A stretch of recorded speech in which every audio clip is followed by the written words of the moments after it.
correntes, que é a nossa maior receita, que é FPM, ICMS, foi de 15.207.760,76. Outras receitas no valor de 8.839,98. Alienação de bens, 395.362. Transferências de capital, que são os convênios, né, os programas, 1.487.878,65. Totalizando, então, um valor de 16.763.122,12. Essa foi a receita do Executivo Municipal nesses 4 meses. Passamos, então, para a despesa. Separamos a despesa por secretaria. Executivo e Administração, 1.655.000. Administração e Secretaria de Finanças, 1.044.000. Secretaria de Agricultura, 125.537. Secretaria de Educação, Cultura e Esporte, 4.017.849. Secretaria de Saúde, 3.595.000. Secretaria de Assistência Social, 546.899. Secretaria de Obras, Transportes e Urbanismo, 3.198.883,18. E a Secretaria de Planejamento, por enquanto, a gente não teve nenhum gasto. Dentro desses gastos, temos algumas transferências que o Executivo faz para manter as outras 2 entidades. Como vocês sabem, a Fundação Hospitalar da Fronteira, ela é uma administração indireta, e para manter essa instituição, o Executivo transferiu nesse quadrimestre o valor de R$ 1.513.208,53. A Câmara também, nós fizemos todo mês a transferência, e nesse quadrimestre foi de R$ 524.000. Totalizando, então, uma despesa de R$ 14.184.950,09. Comparando, então, a receita de 16 milhões, podemos ver que o déficit, o superávit, né, não tivemos déficit, foi de R$ 2 milhões. Arrecadou mais do que teve gastos. A lei também nos obriga a apresentar os índices, né, de pessoal e da dívida ativa. Vamos apresentar os índices, então, iniciando pelos índices de pessoal. Para fazer o cálculo de índice de pessoal, nós precisamos realizar tirar o valor da receita corrente líquida dos últimos 12 meses, né? Todo final de cada mês, então, do mês de maio de 2024 até abril. Comparamos, então, a receita corrente líquida com a despesa de pessoal. Nesse período de 12 meses, a despesa foi de R$ 20.663.497,62. Tivemos uma receita corrente líquida nesse mesmo período de R$ 45.976.731,58. Percebam, então, que o percentual do índice prudencial, que nós conhecemos, está ali num ótimo índice no valor de 44,94%, abaixo do limite de alerta, do limite legal e do limite prudencial. Quando a gente fala de folha de pagamento, muitas dúvidas, né? Para saber como cada secretaria se comporta. Então, nós trouxemos um gráfico diferente nessa apresentação, que mostra a folha de pagamento no quadrimestre separado por secretarias. Então, a administração, 751.646,13. A educação, 3.092.161,23. Percebam que a Secretaria de Educação é a maior folha, ele tem 43% da folha de pagamento do município. Aqui nós colocamos também a Fundação Hospitalar, né, que nesse mesmo período foi de 845.582,92. Então, comparando com as outras secretarias, a Secretaria de Educação compõe, então, 43% da folha de pagamento do município de Preenchida. Saúde, 1.555.000. Finanças, 104.444, agricultura, 103, assistência social, 283.677, obras e urbanismo, 444.058. E, como eu falei, então, a fundação, 845.582,92. Totaliza a folha nesse bimestre, né? Não é o mesmo do cálculo, porque o cálculo a gente usa 12 meses. Mas nesse quadrimestre, o total em folha de pagamento foi de R$ 7.181.388,40. Agora, o limite da dívida.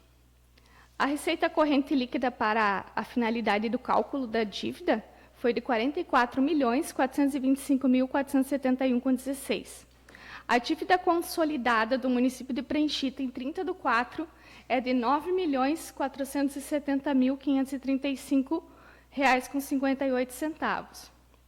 E o percentual da dívida está dentro da base de cálculo legal de 21,32%. Vamos para os limites constitucionais da saúde e educação. Demonstrativo da saúde. A receita de impostos e transferências legais para cálculo da saúde é de R$ 12.664.561,16. As transferências do SUS, calculando da União e do Estado, foram de R$ 1.412.839,68. As outras receitas foram de R$ 319.948,74, e o total das receitas adicionais para o financiamento do SUS foi de R$ 1.732.788,42. Falando agora das despesas, as despesas do limite para aplicação em ações e serviços públicos, que a gente fala dos 15%, chamamos receita de despesas com 15%, foi de R$ 3.855.091,26. Eu vou pôr um adendo aqui, porque o nosso índice em saúde é de 30,44. Mas nós sabemos que temos um município atípico, né? Porque nós temos uma fundação hospitalar, a Fundação Hospitalar da Fronteira, é um hospital que é 100% SUS e é mantido pelo município também, né? Então, eu não posso apresentar para vocês o cálculo só da saúde, do Fundo Municipal de Saúde ou da Secretaria Municipal de Saúde. Aqui é consolidado com a Fundação Hospitalar. Então, conta como saúde pública, né? O que é gasto em saúde no município de Prenchita. Então, esse valor, o nosso percentual está em 30,44%. As outras despesas não computadas no cálculo, que são as despesas dos programas federais e estaduais, programas da ASP-SUS, programas da ACS, AC, enfim, todos os programas, a despesa foi de R$ 1.079.967,99, totalizando, então, uma despesa com saúde de R$ 4.935.059,25. Isso nos 4 meses de 2025. Falando agora da educação. A receita da educação de impostos, a Constituição nos diz que nós temos que gastar 25%, nos obriga a gastar no mínimo 25% da receita própria com educação. O cálculo, então, é de R$ 13.520.164,38. Aí nós temos as receitas adicionais para o financiamento do ensino, que são salário e educação, PENAI, PENAT. O PENAT é o Programa Nacional do Transporte Escolar. O que nos chama a atenção é que esse valor, nos 4 meses, a receita foi de R$ 14.506,59. E o município gasta muito mais em transporte escolar, né? Não pagaria nenhuma empresa terceirizada. E o restante é feito com recurso próprio. Receitas de convênios e outras receitas. Então, R$ 250.898,64. E também tivemos as receitas recebidas do Fundeb, que foram de R$ 2.021.897,22. Passando, então, para as despesas da educação, as receitas custeadas com recurso de impostos, com recursos próprios do município, foi de R$ 3.836.029,65, alcançando, então, um limite mínimo constitucional de 28,37%. As despesas custeadas com demais receitas foram de R$ 474.754. As despesas com recursos do Fundeb, que essa despesa do Fundeb, ela não cobre nem a folha de pagamento, né? R$ 1.984.076,49. E dessa receita do Fundeb, 70% ela deve ser usada, no mínimo de 70%, para a remuneração dos professores. Então, foi de R$ 1.400.627,84. Já está em 69,98, se comportando muito bem, afinal, nós em dezembro temos ainda 13º e férias, né? Totalizando, então, a despesa da Secretaria de Educação, Cultura e Esporte, R$ 4.017.849,91. Como a Fundação Hospitalar é uma administração indireta, a contabilidade dela é centralizada e feita pelos mesmos técnicos que trabalham no financeiro, recursos humanos, controle interno, é feito na prefeitura também. Então, eu vou seguir com a apresentação da Fundação Hospitalar da Fronteira. A realidade da receita da Fundação Hospitalar da Fronteira não é nada perto do que é do município de Pranchita, né? Vocês podem ver que a Fundação Hospitalar da Fronteira tem uma receita no valor de R$ 366.590,63 nesses 4 meses.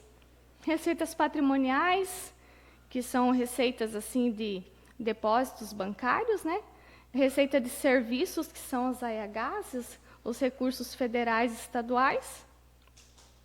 Então, para que suportasse as despesas, o município realizou uma interferência, várias interferências nesses 4 meses, que totalizaram R$ 1.513.208,53. Uma receita, então, de R$ 1.879.799,16. As despesas da Fundação Hospitalar. As despesas correntes, que são pessoal, juros, encargos e outras despesas correntes, elas totalizaram R$ 2.007.060,46. Ainda nós estamos com déficit, porque como é 30/4, que foi empenhado em 30/4 e não pago, né? Quando a gente coloca no relatório, a gente coloca a despesa empenhada, não é despesa paga. Então, a gente tem uma previsão para 2025 de R$ 5.600.000. Ainda não foi realizada nenhuma despesa de capital, por falta de recurso mesmo. E o total da despesa realizada na Fundação foi de R$ 2.007.060,46.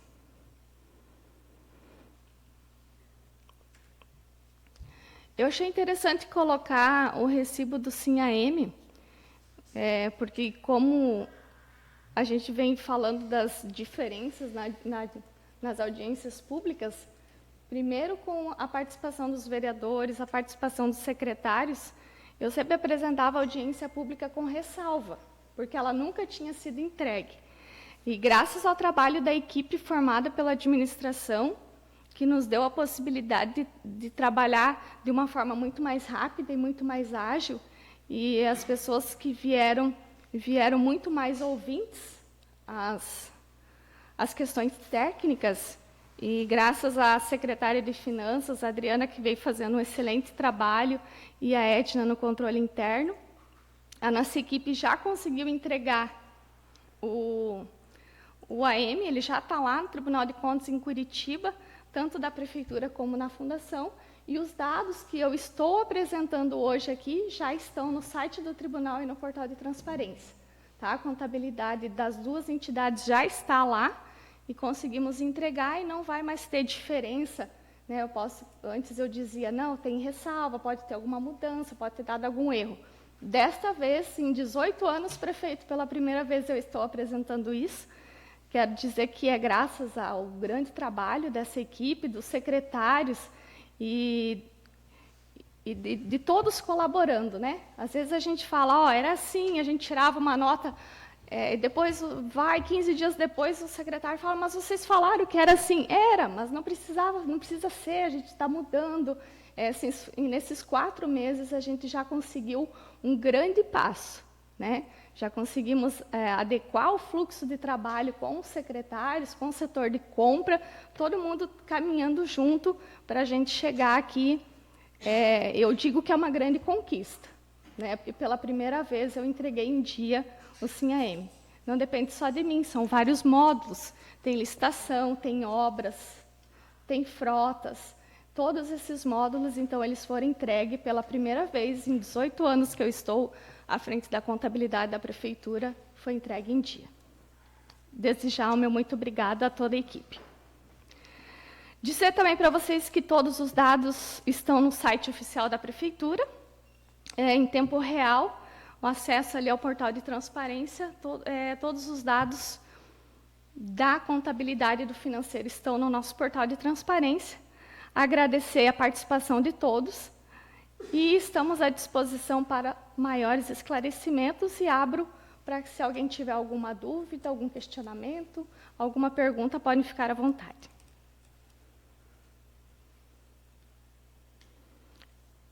Então, muito obrigado mais uma vez, presidente Adelar, pela oportunidade de estarmos aqui apresentando os dados da administração e convido agora a Grazi, que vai apresentar os dados da saúde, do Fundo Municipal de Saúde de Preenchida.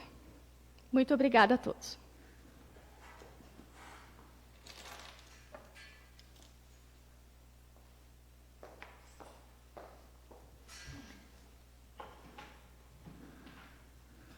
Acho que somos do mesmo tamanho, né, Maiara? Boa noite a todos. Meu cumprimento ao prefeito Rony, ao presidente da Câmara, estendo os meus cumprimentos também aos demais vereadores aqui presentes. É uma honra, senhor Radaeli, estar aqui mais uma vez com a maioria dos vereadores, como bem colocou a Maiara. Agradecer a presença dos colegas, dos demais secretários, e dizer que realmente eu já participei muito de audiências públicas e é muito importante a presença do legislativo, né? A gente sente mesmo que isso faz a diferença, motiva a gente a apresentar, e é bem importante que, além de ouvir as apresentações, também tragam aqui sugestões, críticas, dúvidas, né? É para isso que serve as audiências públicas. E no decorrer do tempo a gente vai tentando melhorar, entender o que é melhor trazer e estar apresentando a vocês. Então, a parte da Secretaria de Saúde, ela está mais relacionada mesmo a dados, embora a questão financeira, ela é bem marcante na saúde, né? Como já foi colocado, hoje o índice se apresenta numa média de 30,14%, e como colocou a Maiara, esse índice é da Secretaria e da Fundação. Hoje eu achei importante detalhar esse índice, e a gente fez um relatório, né, que 19% é o que é gasto na Secretaria Municipal de Saúde, uma média de 19% para a Secretaria e 11% para a Fundação. Comparando e entendendo o que é gasto por uma secretaria, a média regional hoje, ela gira em torno de 24%, 25%, e alguns municípios chegam a 30% também. Geralmente, os municípios que chegam a 30% são municípios que têm hospitais, porque os hospitais eles demandam dessa necessidade. Então, é isso que justifica o nosso índice, o nosso alto índice, né?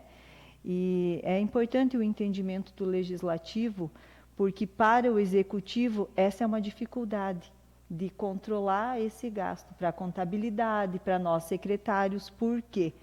Porque este gasto é o que dá resolutividade no dia a dia. E eu volto a dizer, quando a gente fala em filas, né, as filas elas não dependem só de dinheiro, elas dependem de um trabalho organizacional e técnico, senão não há índice que aguente trabalhar as filas na Secretaria de Saúde. Então, é um trabalho que a gente vem fazendo, prefeito. Trabalhar a conscientização dos profissionais, trabalhar protocolos, trabalhar a conscientização da população. Por quê? Para economizar? Não, não é para economizar. Eu digo que em saúde a gente não economiza. É para que esse recurso, de fato, traga qualidade e não seja só gasto esse dinheiro, mas que ele traga qualidade para a saúde dos munícipes. Então, falando de epidemiologia, alguns dados aqui são obrigatórios a serem apresentados, pois são dados que a gente apresenta em pactuação, o que é obrigatório nós atendermos lá na saúde.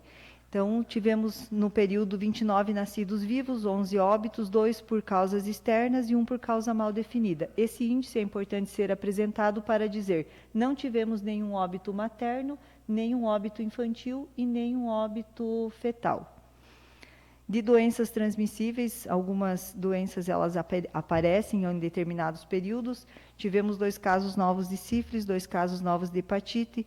Tivemos 30 notificações de dengue, dessas 11 positivas e 19 negativas. De Covid, então, foram 63 notificações, 10 positivas e 53 negativas. É importante relatar que estamos num período relativamente ao ano passado, confortável em relação à dengue, porém estamos enfrentando uma epidemia de influenza, o qual traz um aumento de demanda da doença, um aumento de pacientes, tanto para o serviço da APS quanto para o serviço hospitalar. Não se apresenta o número aqui, porque ela não é uma doença de notificação compulsória. Então, a gente não contabiliza, não existe essa contabilização. Mas, na realidade, a gente sabe que isso está se apresentando significativamente.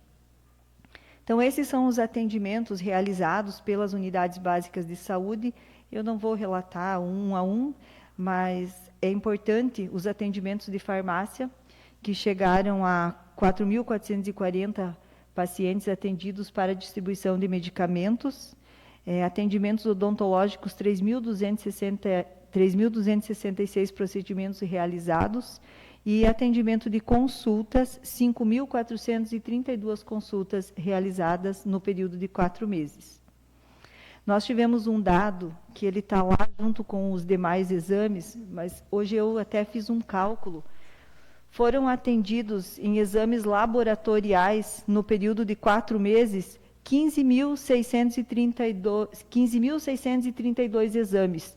Dividindo isso pela população de Pranchita, isso chega praticamente a 1 exame por pessoa, neste período.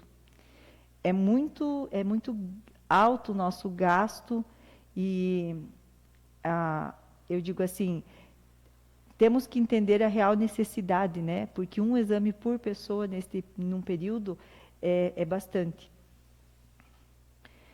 Então, aqui algumas ações realizadas que a gente conseguiu agora nesse primeiro quadrimestre, no intuito, algumas ações de conscientização, outras de melhorias e algumas de diminuição de fila. A gente está realizando alguns mutirões nas especialidades, tanto de consultas, exames e até alguns procedimentos. Então, tivemos aí um mutirão de exames oftalmológicos, foram realizados só no mutirão, não nas autorizações eletivas. 30 exames oftalmológicos, 30 consultas cardiológicas e 55 consultas de otorrino. A gente está tentando trazer algumas especialidades para fazer alguns atendimentos aqui no município, visando melhorar o acesso da população, diminuir o custo com viagens. É um pouco difícil, mas aos poucos a gente está conseguindo. A parte do mutirão da otorrino a gente está conseguindo fazer aqui no município. Então, a médica vem, atende as consultas, a gente encaminha os pacientes para a realização de exames e ela volta aqui para avaliar exames e dar os demais encaminhamentos.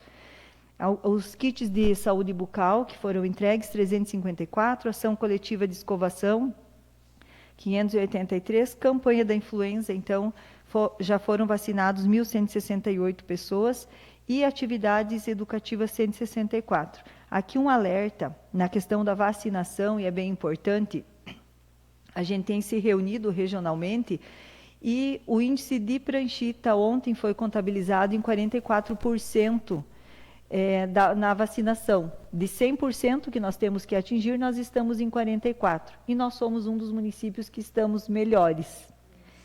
Então, assim, há uma preocupação regional e a nível de estado, porque não está tendo adesão à vacinação. E, em contrapartida, nós estamos tendo complicações respiratórias em função da influenza. E tem a vacina disponível. Diferente dos anos anteriores, que a vacina chegava aqui em junho, julho, já faz mais de 60 dias que estamos vacinando. A gente está fazendo algumas ações de vacinar idosos no domicílio, pessoas portadores de deficiência física no domicílio.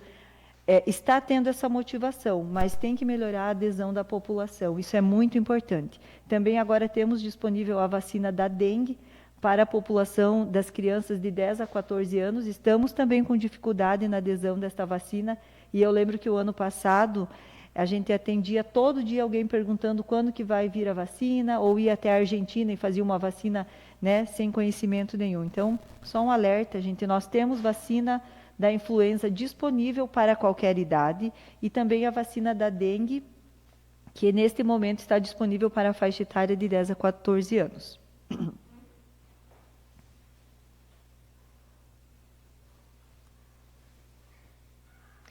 Então, aqui a gente vai só mostrar algumas fotos de ações realizadas, né?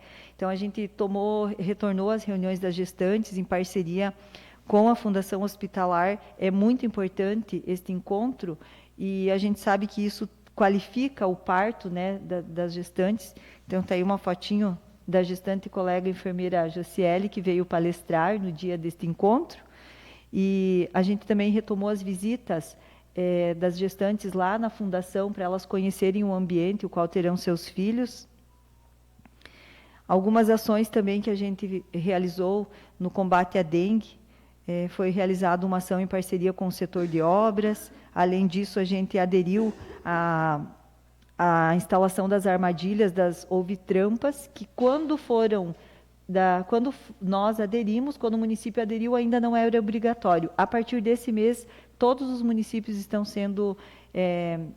está como critério obrigatório, condicionado à liberação de recursos na parte da vigilância. Então, a gente já está adequado, já está praticando e já viu um resultado importante nesta ação.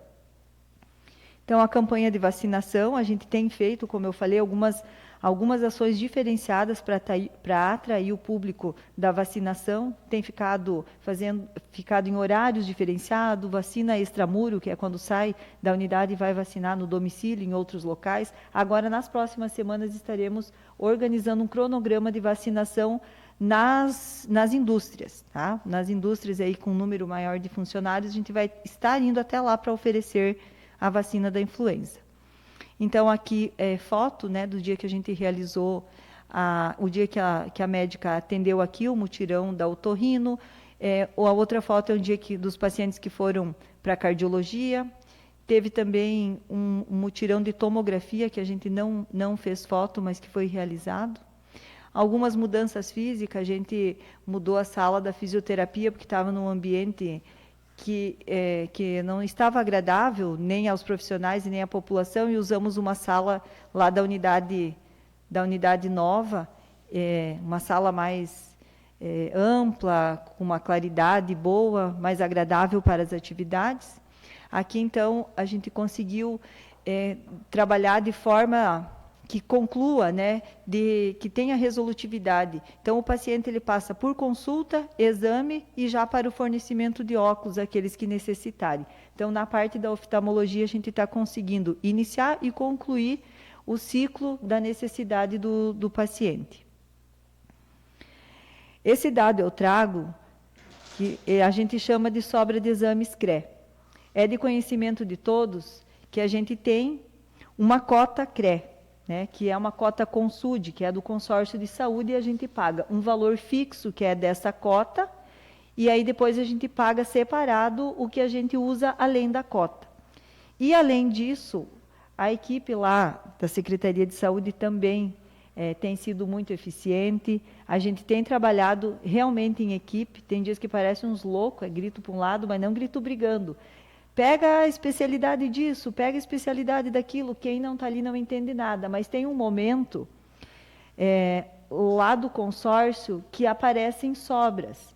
Então, quando eu trabalhava lá, eu ficava indignada que tinha dias que sobrava 10 consultas. Eu dizia, meu Deus, 10 consultas preciosas. Então, a piazada ali na secretaria, tem dias que eu chego às 7, eles já estão lá, pegando as sobras. Foram, em 4 meses, 56 sobras, que isso daria um total de R$ 5.600. Parece pouco, mas é importante. Então, até desta forma, a gente está trabalhando para tentar reduzir a nossa fila de espera, que não é pequena, e, da mesma forma, não deixar essa fila aumentar, porque os encaminhamentos continuam chegando, né, Ieda? Né, Lucas? Então, quando eles pegam uma sobra, eles saem gritando lá para a sala, peguei uma sobra disso, peguei uma sobra. A gente comemora, né? Mas são pequenas ações que lá na frente isso vai ter um resultado. Então, aqui foram 3 sobras de ultrassom com Doppler, uma sobra de laboratório, que essa aqui é um exame hanseníase, se eu não me engano, a gente até lembra, tá? 28 tomografias, uma tomografia com sedação e 23 densitometrias. Se nós tivéssemos, esse valor de 5.600 é o custo lá dentro do CRE. Se nós tivéssemos que comprar isso, esse valor chegaria a R$ 15.000. Porque comprando o serviço ele é bem mais caro do que do custo lá. Então, eu falei, vamos colocar as sobras, porque eles comemoram tanto as sobras, né? Então, foram um total aí de 56 sobras em 4 meses. Aqui, então, também isso faz parte da eficiência da equipe. Nós temos uma cota. Se nós perder, alguém pode pegar como sobra. Então, a gente está otimizando e aproveitando ao máximo o que já é nosso. E também fazendo um trabalho para não ter um índice alto de faltas.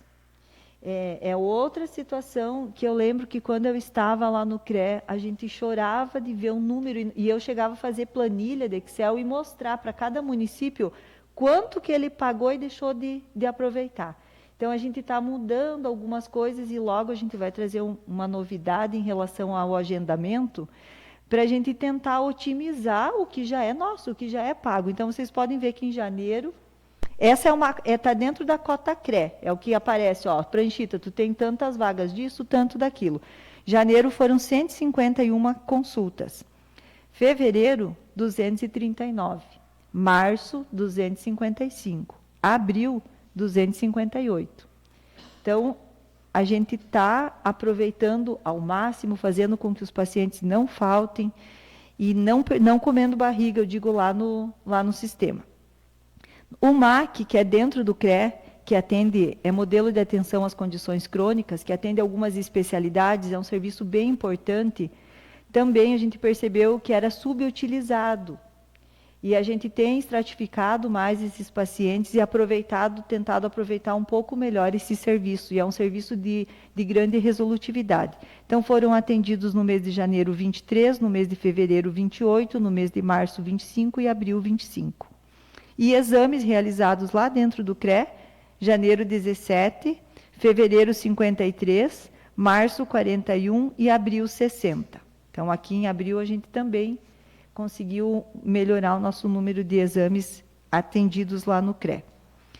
Aqui é onde pesa no bolso do prefeito, e é onde a gente tenta ter um controle, e é aqui que, às vezes, presidente, e aos demais vereadores, é bem importante essa conscientização de quando nós explicar para o paciente que talvez tenha que esperar mais um dia, ou tenha que esperar que realmente a gente tem que priorizar aquilo que é necessário, porque tudo que nós for comprar, além do que está disponível lá no CRE, ele tem um custo. E a gente está tentando controlar esse custo de forma de que isso não aumente lá aquele gasto, aquele índice que foi apresentado. Não só para não aumentar, porque se aumentar não tem problema, mas tem que ter dinheiro para pagar, né? Então, a gente vai trabalhando de acordo com o orçamento. Mas é importante mostrar que a gente percebe a satisfação da população e de que está tendo uma resolutividade e a gente está mantendo um mesmo índice de gastos.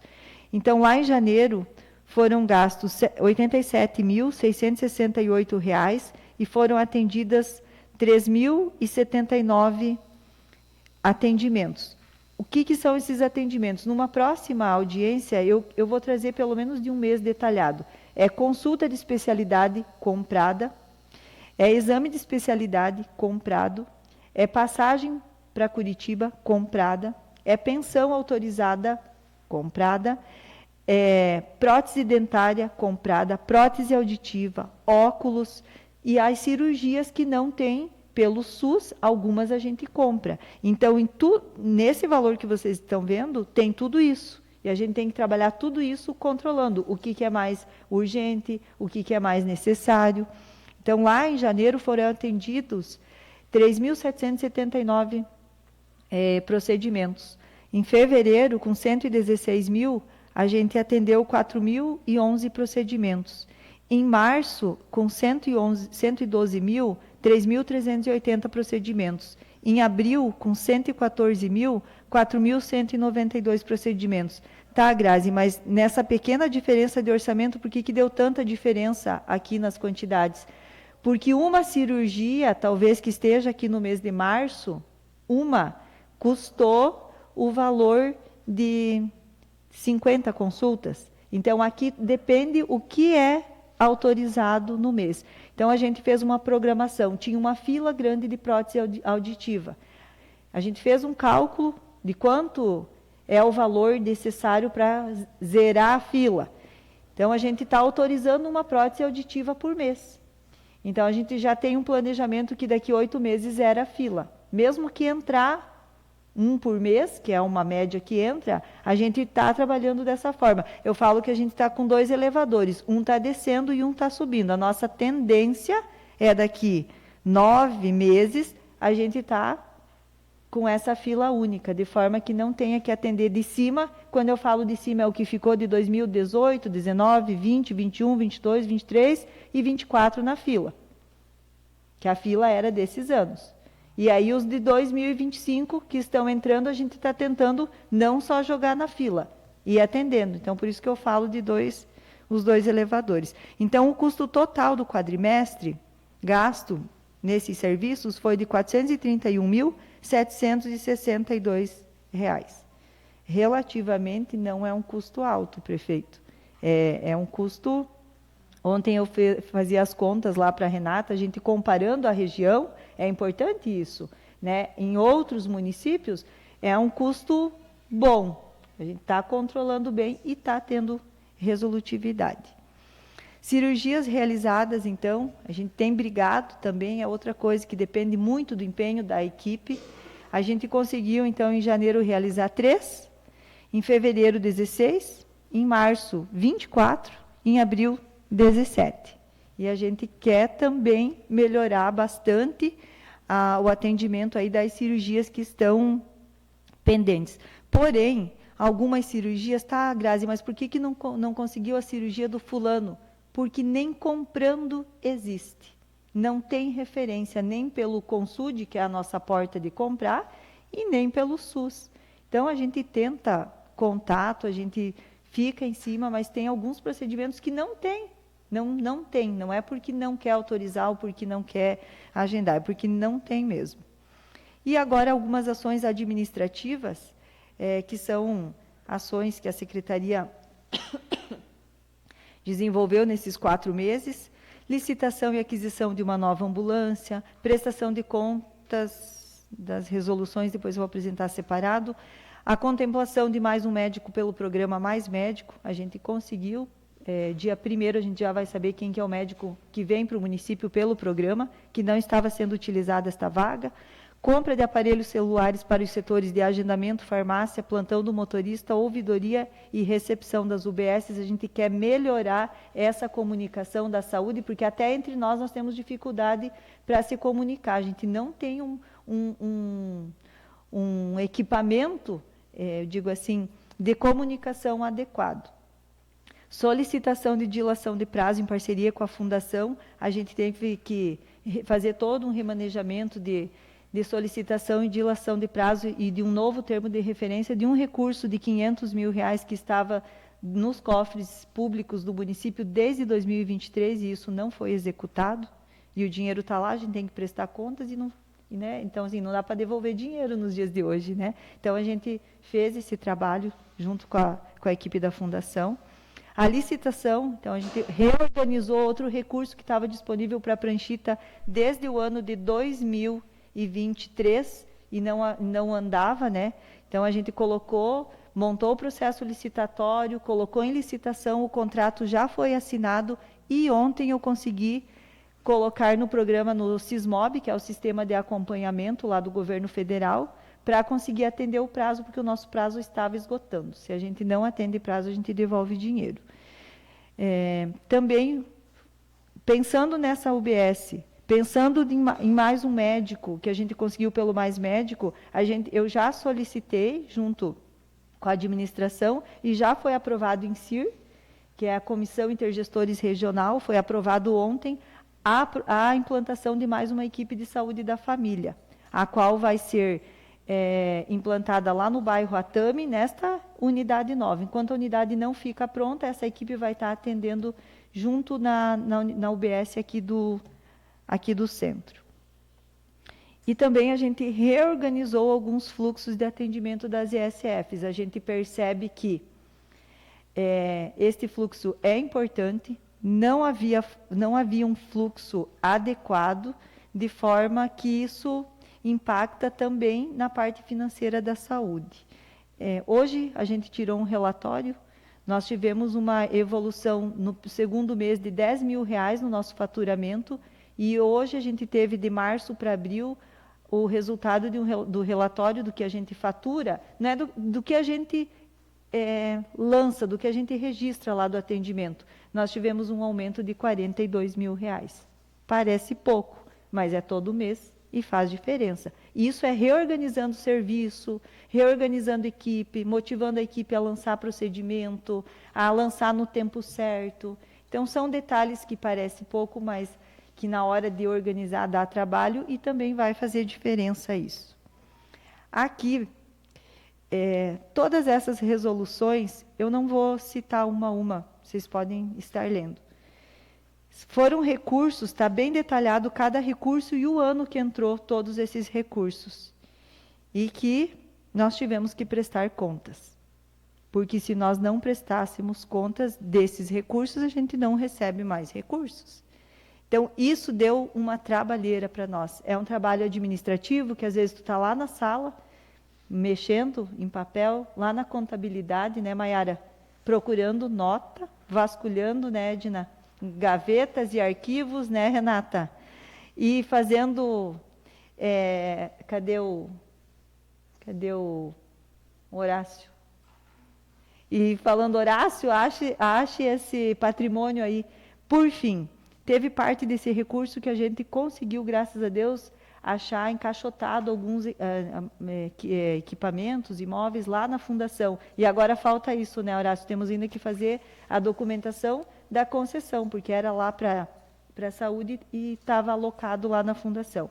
Isso é bem importante, porque além do atendimento à população, tem que ter um administrativo organizado. A gente tem que trabalhar organizado. Isso faz a diferença, como falou a Maiara, lá na contabilidade, né? Lá no resultado, né, Adri? Lá para pagar uma conta e tudo mais. Tem dias que a gente chega lá, está todo mundo de cabelo em pé.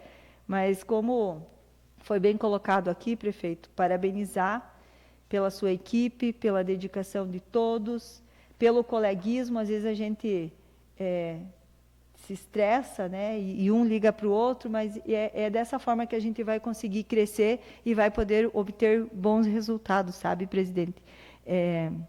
Eu digo assim, que uma boa equipe faz um grande prefeito. E é isso que a gente está tentando fazer. Então, é isso, gente. Obrigada. Quanto tempo? Não me falem. Mas, assim, também queria deixar aqui disponível para algum questionamento, alguma sugestão, e me colocar à disposição lá na Secretaria de Saúde, eu e toda a equipe da saúde que está aqui. A gente fica à disposição sempre de vocês. Obrigada.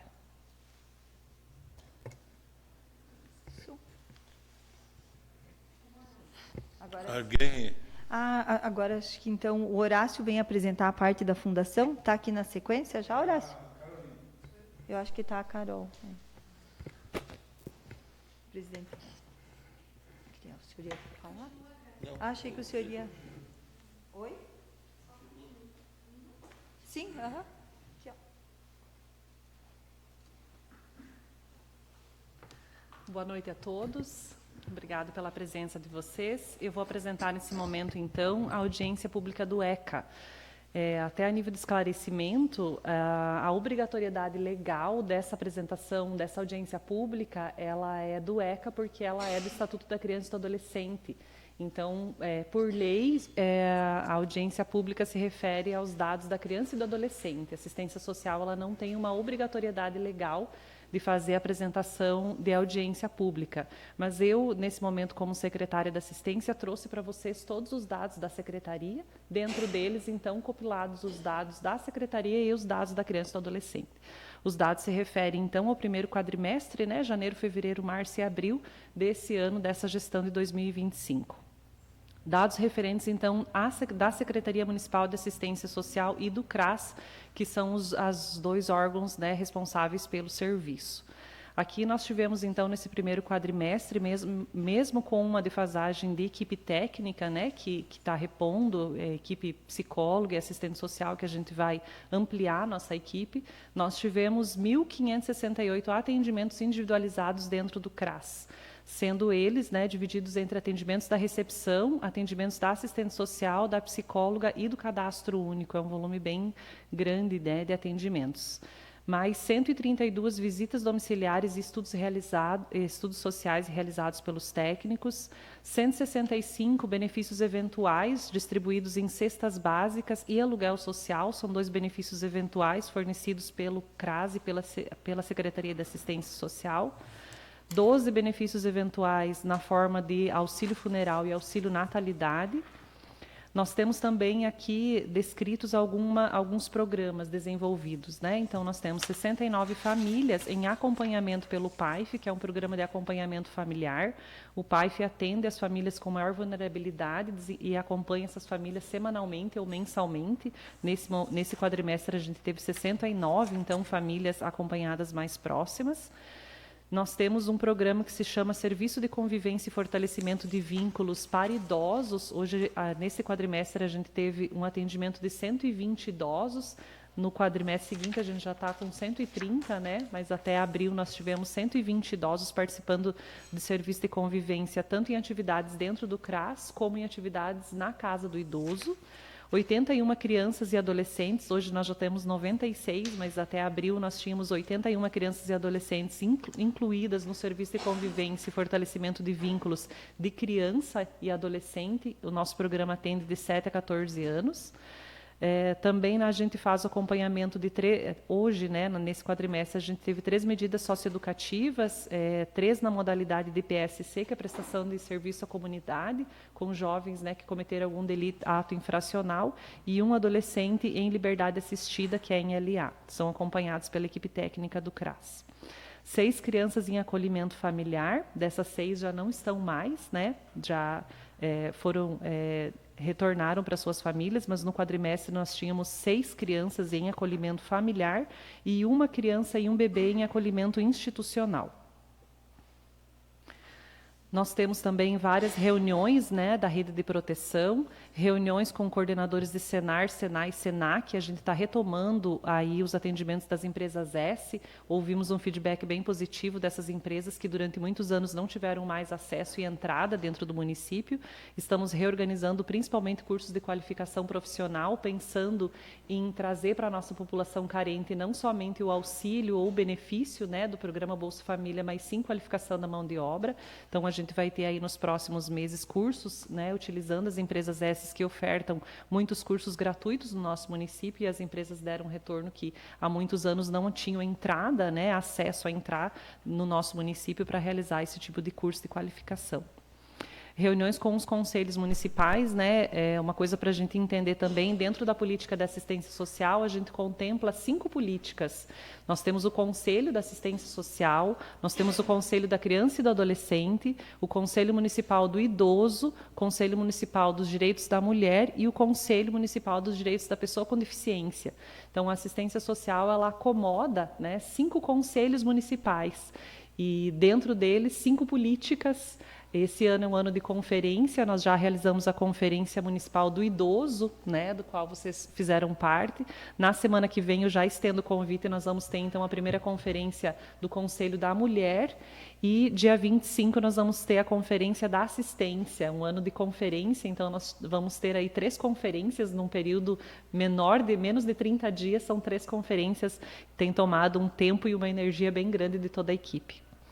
Nós tivemos também uma sensibilização sobre o programa Família Acolhedora. O programa Família Acolhedora hoje, como vocês viram lá, nós tínhamos 6 crianças, né, pertencentes a 2 famílias em serviço de família acolhedora. Hoje o programa de família acolhedora acomoda de uma forma benéfica para a criança, trazendo benefício para ela não ficar dentro de uma instituição, ela fica dentro de um lar com acolhimento, né, e afeto. Então, hoje nós temos todo um trabalho desenvolvido para sensibilizar e motivar outras famílias que possam fazer parte desse programa e estar capacitadas e aptas a acolher crianças, né? Já estendo aqui, né, falando um pouquinho para que esse programa também seja comentado pelos vereadores, né, sobre isso. As informações podem ser dadas, né, ofertadas na Secretaria de Assistência Social sobre como fazer o cadastro, a capacitação e a inclusão de famílias, né, para a pessoa ser família acolhedora. A ideia é a gente não ter crianças acolhidas, mas se elas forem acolhidas, que elas estejam em lares e não numa instituição. Mesmo assim, nós mantemos o convênio estabelecido com o Santo Antônio, né, que possui a Casa Lar instituição. Nós também tivemos nesse quadrimestre a realização do dia 8 de março, que foi o dia do Bingo da Mulher, realizado em parceria com a Associação Beneficente de Mães, as oficinas de pintura em tecido e cursos de comunicação e oratória, já em parceria do Senar, que vem de uma forma gratuita para o município, né, e a gente tem atendido isso com grupos. Capacitação também sobre revelação espontânea com professores da rede municipal de ensino. Aqui eu trouxe para vocês os dados do município de Pranchita, dados do cadastro único, né? Vocês entendem que a política da assistência social oferta dentro da política um cadastro único. Então, hoje nós temos 749 famílias cadastradas. Dessas famílias, 587 estão com cadastro atualizado dentro de um período de 2 anos e somente 243 recebem o benefício de transferência de renda do Bolsa Família. O cadastro único hoje é uma porta de entrada para vários programas, como programas do Leite da Criança, do Bolsa Família, da Minha Casa Minha Vida, carteirinha do idoso, né? Então, o cadastro único é um cadastro maior que as famílias com renda até 3 salários mínimos podem fazer, mas nem todos vão receber o Bolsa Família, né? Então, desse número maior, 243 beneficiários. Nós temos também 93 beneficiários de prestação continuada, que é o BPC, que é a aposentadoria via assistência social, né? Nós temos aí 93 também indivíduos que recebem esse benefício. Eu trouxe para vocês de uma forma ilustrativa, para ficar um pouco mais leve essa audiência pública. Então, aqui algumas fotos ilustrativas de algumas ações realizadas dentro da nossa secretaria. Reunião aqui do programa Bolsa Família, no início de ano, reunião de abertura do ano, explicação e apresentação da equipe e do nosso trabalho. Reuniões do Comitê Nossa Gente Paraná, que é um programa do Governo do Estado do Paraná, que atende as famílias. E aqui nós temos a parceria com as demais secretarias que fazem parte desse comitê. Aqui a capacitação com os professores municipais sobre revelação espontânea, as oficinas do PAIF, que eu comentei com vocês, que são as famílias que são acompanhadas mais de perto, são atendidas, acompanhadas e fornecidos kits, né, ou de alimentação ou de higiene, né, dependendo da atividade que é realizada pelos técnicos. As oficinas de curso de pintura, também direcionados para as mulheres que participam dentro do CRAS, que tem cadastro único. Aqui a reunião dos conselhos, a gente tem tentado concentrar todos os conselhos, né, e realizar várias ações de ajuste, principalmente da parte legal aí dos conselhos que estavam um pouco pendente. Esse aqui foi o plano da pessoa com deficiência. Nós já temos anunciado do governo do estado um recurso para vir para a pessoa com deficiência, e nós tínhamos somente o conselho dentro da secretaria montado, mas ele não tinha plano e não tinha fundo. Então nós já estamos realizando toda a adequação para que, quando os recursos do governo federal venham, né, a secretaria e os conselhos municipais já estejam aptos, né, a receber os recursos que vêm do governo federal e estadual. Aqui são atividades do Serviço de Convivência que eu falei para vocês, atividades mensais que são realizadas no CRAS. Nesse período foi a comemoração da Páscoa.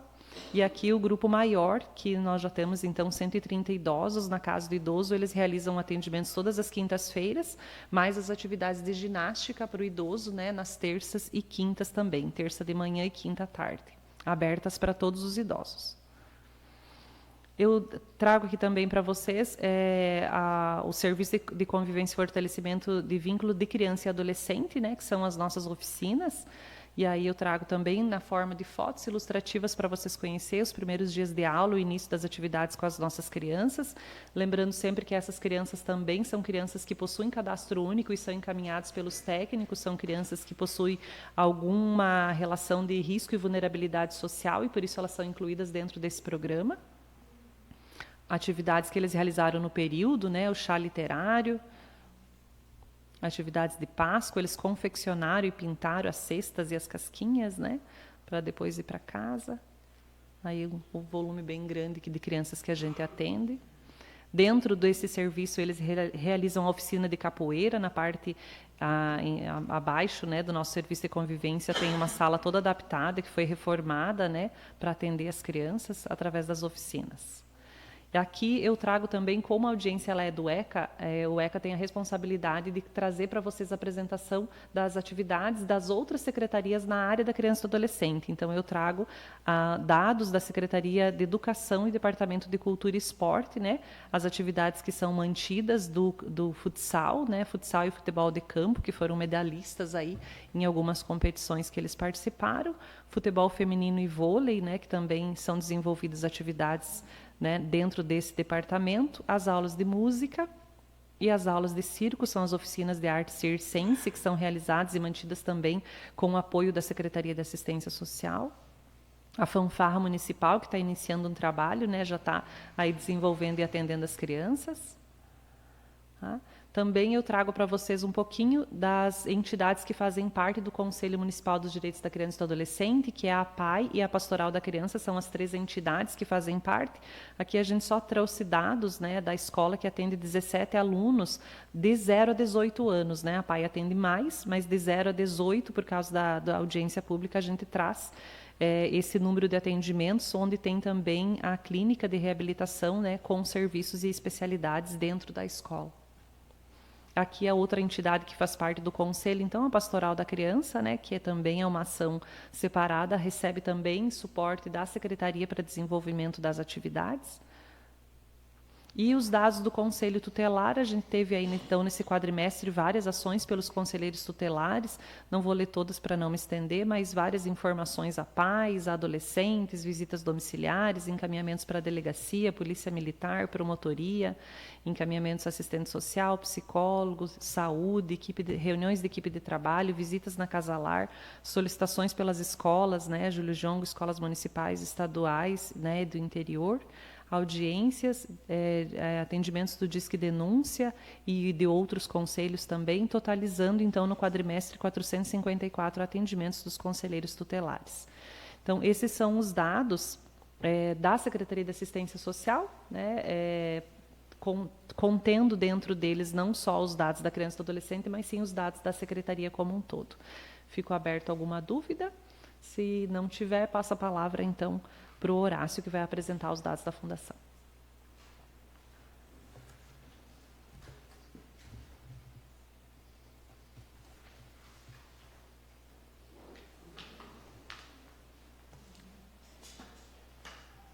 Boa noite a todos. Então, vamos apresentar os dados do primeiro quadrimestre de 2025 da Fundação Hospitalar, né? Então, aqui a gente traz alguns números dos atendimentos realizados. Então, são 2.568 atendimentos no pronto-socorro. Desses, 304 foram internamentos. Então, eles estão divididos entre ambulatoriais e as AIHs, que são os faturamentos que são recebidos pela Fundação. Então, desses 304, 239 são os que geraram faturamento e 65 são ambulatoriais que acabaram não gerando nenhuma receita para a Fundação. Então, desses atendimentos mensais foram 568 no mês de janeiro. Desses atendimentos, 375 são do município de Pranchita. Fevereiro, 405 atendimentos, 254 de Pranchita. 628 no mês de março. 428 desses atendimentos foram só da população de Pranchita. E em abril, 608, sendo desses 426 de Pranchita. Desses atendimentos aqui, não houve faturamento via SUS. Então, todos esses atendimentos realizados aqui, a gente não recebeu nada em tese referente a esses atendimentos ambulatoriais, né? Então, aqui, a gente não teve cirurgias na Fundação, também em virtude da reforma, né, que a gente está realizando. Então, a gente não tem leito hoje para fazer essas cirurgias, então acabaram não sendo feitas nenhuma cirurgias de janeiro a abril de 2025. Os exames de raio-x que são feitos na Fundação em janeiro foram 219, que ele atende também a Secretaria de Saúde.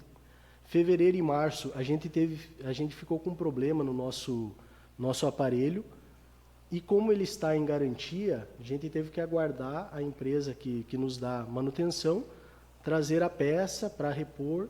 Então, acabou diminuindo a quantidade de raio-x executados, né? Foram 50 em março e 50 em fevereiro, desculpe, e 199 em março. Em abril, depois que retornamos em março, em abril já foram 329 exames de raio-x. Então, aqui são alguns números de apresentação que a gente precisa fazer obrigatoriamente, né? Então, de transfusões sanguíneas, janeiro a gente teve 1 paciente, fevereiro 1, março 1 e abril também 1. Janeiro e fevereiro não foram atendimentos referentes a munícipes de Pranchita, só de março e abril. Outros dados aqui são de notificações compulsórias, que quando acontece lá na Fundação, a gente é obrigado a fazer essa informação para a saúde. Então, assim, de acidente de trabalho, foram 9 no mês de janeiro, 12 no mês de fevereiro, 10 em março e 8 em abril. Animais peçonhentos, 7 em janeiro, nenhum em fevereiro, 2 em março e 1 em abril. Intoxicações, 2 em janeiro, 1 em fevereiro, nenhuma em março e abril. Atendimento antirrábico, nenhuma em janeiro, 2 em fevereiro e mais 2 em março, e em abril nenhuma. Então, dengue, foram notificados 7 casos em janeiro, 1 em fevereiro, 8 em março e 2 em abril. Violência interpessoal, 1 em janeiro, 2 em fevereiro, 2 em março e 1 em abril. E outras notificações são 2 em fevereiro e 1 em março. Então, assim, os partos, os nascimentos na Fundação foram 7 no mês de janeiro, 10 em fevereiro, 18 no mês de março e 12 no mês de abril. Esses números não são só de Pranchita, são dos municípios conveniados também. Então, o mesmo número de partos ocorreram de testes, né? Teste de olhinho, coraçãozinho, pezinho, orelhinha e linguinha. Aqui o faturamento referente às AEHs, dos internamentos, eles são divididos pelos municípios, né? Que a gente tem as AEHs pactuadas. Então, num total, no mês de janeiro, foram 49 AEHs que resultam em faturamento para a Fundação. Também o mesmo número em fevereiro. O mês de março subiu para 67 e em abril para 72. Então, um total de 237 a IAGAS, que é o faturamento da fundação. Então, a gente apresenta aqui as ações realizadas, né, nesse primeiro quadrimestre, que acaba sendo o que a gente começou. A gente chegou na fundação, né, e a gente chegou, a recepção estava fechada, com tapumes. A gente já reabriu essa recepção, acabamos tendo que fazer higienização, né, de tetos, paredes, pisos, em virtude de exigências da vigilância sanitária. A gente teve que corrigir fissuras em paredes, portas, pintar algumas paredes, entende? Então, a gente teve que começar a mexer na estrutura, tudo em virtude de exigências que já haviam sido impostas para a instituição, mas que ainda não haviam sido realizadas, né?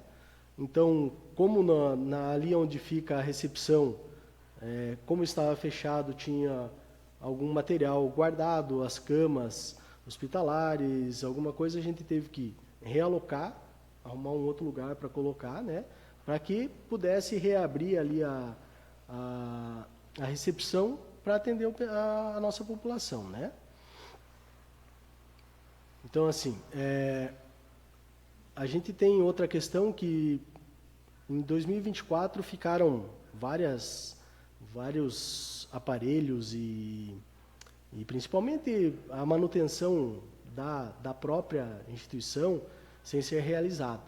Então, a gente chegou, tinha bastante manutenção, equipamentos que a gente precisava fazer manutenções tanto corretivas como aquelas que não são corretivas, que a gente precisa, a cada período, realizar elas para a gente conseguir manter, né, a instituição. Então, assim, a gente teve que fazer manutenção corretiva em carrinho de anestesia, em respiradores, desfibriladores.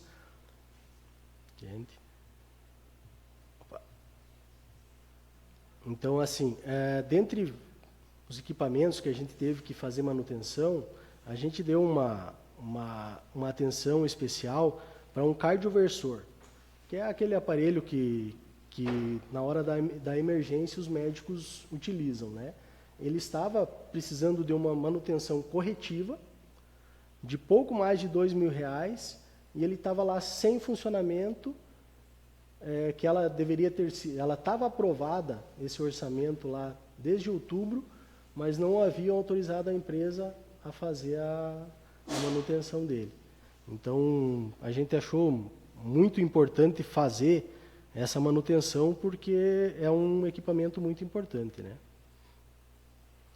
A gente também precisou fazer a substituição de um compressor de ar, que toda a estrutura da fundação estava sendo atendida por um único compressor, que em tese ele seria apenas para suprir a autoclave, mas ele estava tocando toda a fundação hospitalar. Então, graças a Deus, que não foi preciso utilizar desses respiradores, de alguma coisa assim, porque certamente não teria ar suficiente para ser utilizado, né?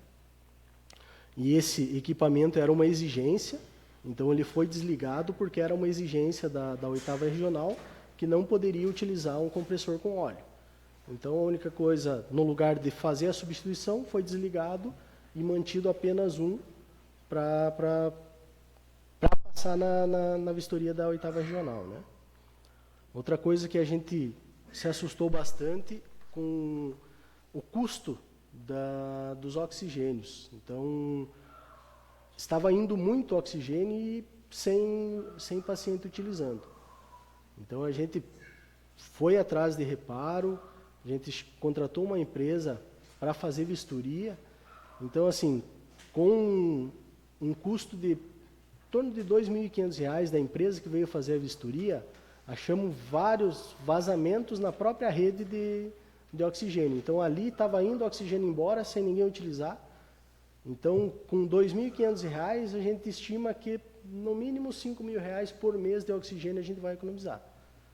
Entende? Então, o oxigênio, hoje, o que está sendo gasto é o que está sendo utilizado.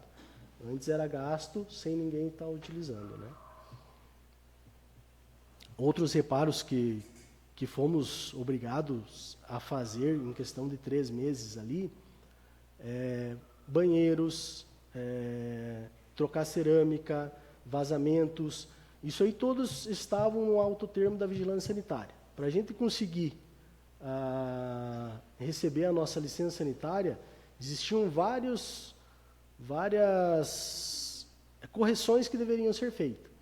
Então, a gente teve que fazer alguma coisa praticamente de urgência, né?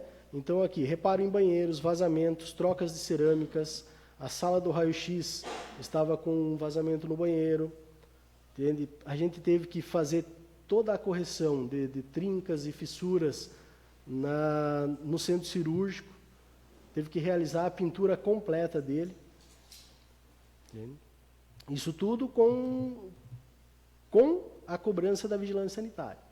Então, o estudo a gente teve que fazer, apresentar para eles, para aí sim a gente conseguiu, então, a licença para a vigilância sanitária, nos deu o alvará, então, para 2025, né? Outra coisa que a gente acha que é uma mudança singela, mas a gente conseguiu reduzir os custos da alimentação. Então, o que em 2024 custava em média de R$16 por refeição, hoje a gente está com ela em torno de R$ 8,40. Sem contar que o número de refeições servidas aumentaram e a qualidade não baixou. Então, a gente tem dias de refeições diferentes para os funcionários, refeições diferentes para os pacientes. Então, a gente conseguiu abaixar o custo, mas mantendo uma qualidade ou até mesmo aumentando, né? A partir de março, atendendo uma solicitação da 8ª Regional, a gente voltou ao atendimento da ala de saúde mental, que ela estava fechada desde setembro do ano passado. Então, a gente foi solicitado, conversando com a Prefeitura e a Secretaria de Saúde, a gente entendeu por bem que seria uma atitude importante a gente ter esse serviço aqui. Porque, além de a gente atender os nossos munícipes, tem o atendimento regional, né? Então, é uma coisa que a gente também voltou. A gente, para isso, teve que qualificar o pessoal, teve que fazer treinamento. Então, a gente acabou por capacitar, né? Por fazer novos treinamentos. Aqui algumas imagens de como estavam a questão da recepção. A gente abriu. A gente não tem muita imagem do antes e depois, porque a gente nunca teve o intuito de mostrar o que estava estragado e mostrar o que a gente fez. Simplesmente as coisas estavam para arrumar, a gente foi fazendo. Entende? Então, aqui são alguns cursos que foram dados, treinamentos para a equipe, algumas ações com o pessoal da saúde mental. A gente fez uma ampliação na área que eles utilizam, porque a área que estava sendo utilizado, a gente entendia que era sub-humano, né? Então, era um pedacinho muito pequeno, então era arriscado deixar alguma coisa aberta, então a gente acabou por ampliar um pouco o espaço para que eles possam sair, A gente tem a questão lá de fumantes, né? Porque é uma ala de saúde mental, então a gente não tem como cobrar que um viciado em vários tipos de entorpecentes chega lá e abandone o cigarro. Então, a gente precisa ter um espaço para que também isso ocorra e que não acabe trazendo ainda mais prejuízo para eles, né? Aqui apenas algumas imagens. Aqui algumas reuniões realizadas internas, né, com o corpo médico, várias comissões internas que a gente tem, sempre tem que estar fazendo as reuniões, né, obrigatórias. Com a equipe da 8ª Regional, a gente já recebeu eles para avaliação do Hospice-SUS, Mãe Paranaense, da saúde mental, da vigilância sanitária. Então, a gente, nesses 4 meses, a gente está com visita da 8ª Regional ali, a cada 2 semanas eles estão fazendo visita para nós ali. Então, mas, graças a Deus, a gente está dando conta e não sendo muito cobrado porque eles estão vendo, né? Isso que é a licença sanitária que a gente já conseguiu de 2025, então a gente fica aberto se alguém tiver alguma dúvida, alguma coisa a respeito da fundação também, né? Como é que está a andamento da construção? Da obra, da reforma. Assim, até ontem a gente teve com o engenheiro da prefeitura, juntamente com o Felipe, que está dando apoio, né? Lá vendo a situação que está a reforma. E a reforma está, em tese, parada desde o ano passado, que, segundo a empresa, eles precisariam de um local para a instalação da rede de energia elétrica e quadro de campainhas. Então, assim, essa era a ideia, essa era a informação que eles nos repassaram. Em torno de, no mínimo, 30 dias atrás, a gente chamou a empresa, juntamente com os engenheiros, a gente disponibilizou o espaço, eles precisavam que fosse um local, a gente já conversou com eles, deixou pronto esse local para... Entende? Já estava desocupado, eles só precisavam, segundo eles, isolar uma área do corredor, que inviabilizaria o nosso serviço, né? Então, a gente, em conversa com o pessoal da empresa e os engenheiros da prefeitura, com uma singela mudança, a gente conseguiu acertar com eles que esse quadro de luz fosse para 1 metro para o lado. Então, assim, lá já está autorizado para eles voltar a mexer, entende? Mas acabaram não fazendo mais nada. O que eles fizeram nesses 4 meses, alguma coisa de pintura, emassamento de gesso, alguma coisa bem singela mesmo. Mas eles já estão no prazo. Novamente a gente recebeu ontem, né, Grazi, uma cobrança da Caixa, que a empresa tem que apresentar o que ela vai fazer ou se ela vai abandonar a obra, né? Então isso aí já veio em janeiro, essa cobrança. Foi apresentado nova planilha para eles lá da Caixa.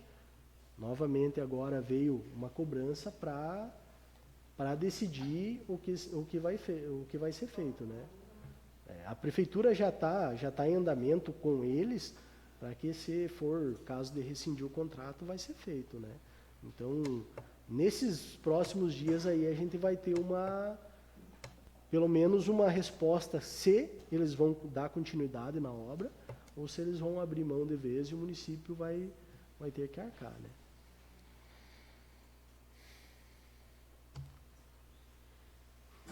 Presidente, obrigado. Alguma pergunta, mais alguma pergunta, algum questionamento? O prefeito quer dar uma palavrinha? Então, eu quero agradecer a Maiara, a Carol, a Graça, né? Horácio, e dizer que a gente fica feliz quando as coisas acontecem, que nem vocês explanaram para nós aqui também, né? Que a gente também é cobrado aí, às vezes a gente não sabe, então a gente vindo aqui, agradecer aos meus colegas vereadores, que estão todos hoje aqui, né? E a gente é bastante cobrado, né? E assim, a gente vindo aqui, a gente tem também como levar para o pessoal que às vezes fala uma coisa e às vezes não é bem isso, né? Então, parabéns, né, pelo trabalho de vocês, que Deus abençoe cada vez mais, que vocês possam fazer um bom trabalho. A gente sempre na campanha, né, Rona, a gente falava de tu ter uma boa equipe, e graças a Deus tu conseguiu formar uma boa equipe, e que Deus te ajude, e ajude cada um de vocês, funcionário aqui, para que nós podemos fazer um município muito mais bonito, mais melhor que nós pegamos, né? Então, essa é a preocupação, não de agora, né, Rona, desde do tempo que a gente começou lá atrás, anos atrás, e com a ajuda de vocês, com certeza vai ser concretizado muitos sonhos, não só de nós, vereadores aqui, né, que tem um compromisso também muito grande, mas da população em geral, né? Isso aí que interessa para nós. O dia que nós... Porque ninguém é insubstituível, mas o dia que nós sair daqui, vai ter outros aqui, e que nós possamos andar no nosso município com a cabeça erguida, né? Mas só vai acontecer com a ajuda de vocês. Sozinho o vereador não faz nada, nem o prefeito. Mas uma boa equipe, pode ter certeza que isso acontece. Então, parabéns a todos vocês, e que Deus ilumine cada um de vocês.